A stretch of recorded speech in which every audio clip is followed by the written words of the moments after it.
Ironically, the United Nations, which stands for democracy, is one of the most undemocratic and corrupt institutions in the world.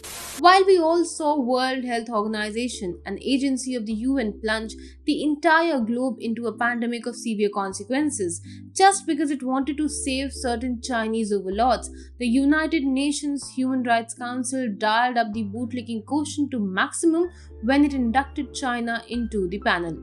Now, the same intergovernmental body, by removing Russia from the Council, has shown that it is a farce of an organization that serves no realistic and practical purpose on the global map. Hi and welcome to TFI English, the national socio-political analysis arm of the TFI Media Group. I'm your host Apurva, and in this video I will talk about the inhuman face of the United Nations Human Rights Council. So let's begin. Reportedly, the United Nations General Assembly on Thursday suspended Russia from Human Rights Council amid its ongoing armed conflict with Ukraine. Of the 193 members of the assembly, 93 voted in favor of suspension, while 24 voted against and 58 abstained, including India. Apart from India, some major member states to abstain from voting included Brazil, Egypt, Mexico, Pakistan, Saudi Arabia, and South Africa, among others.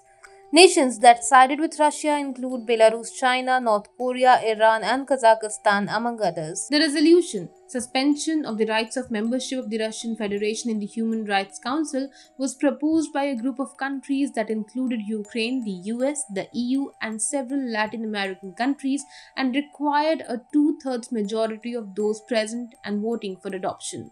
India's representative at the UN, Ambassador T.S. Tirumurti, explained the reasons why India abstained from the vote. He said, since the inception of the Ukrainian conflict, India has stood for peace, dialogue, and diplomacy. We believe that no solution can be arrived at by shedding blood and at the cost of innocent lives. Tirumurti further added, if India has chosen any side, it is the side of peace, and it is for an immediate end to violence. We continue to remain deeply concerned about the worsening situation and reiterate our call for an end of all the hostilities.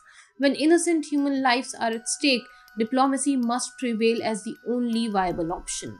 While discussing Russia's ejection from UNHRC, it is pertinent that one takes a neat gander at the agency's track records in the years gone by. If anything, over the past few years, the UNHRC has been severely discredited for doling out its membership like a freebie to countries with shady human rights records. From publishing a pro-Pakistan report on Kashmir to giving a seat to Cuba to the likes of Venezuela, where human rights abuses are a regular occurrence under the regime of Nicolas Maduro, the UNHRC has lost all its credibility. However, the final straw came in 2020 when UNHRC rather shamelessly granted member status to China, accused of conducting ethnic genocide of Uyghur Muslims, currently lodged in brutal and barbaric concentration camps of Xinjiang province. China's ascendancy to a key position in the UNHRC not only allows it to pontificate to other nations about human rights, but also effectively shields the CCP from any actions against its atrocities on Uyghur or the sudden disappearance of the dissenters.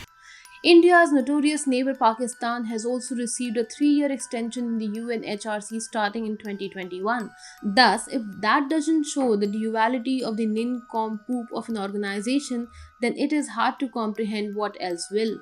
Former US President Donald Trump understood the duality of UNHRC and left it in 2018, with the then UN Ambassador Nikki Haley calling the Council a protector of human rights abuses and a cesspool of political bias.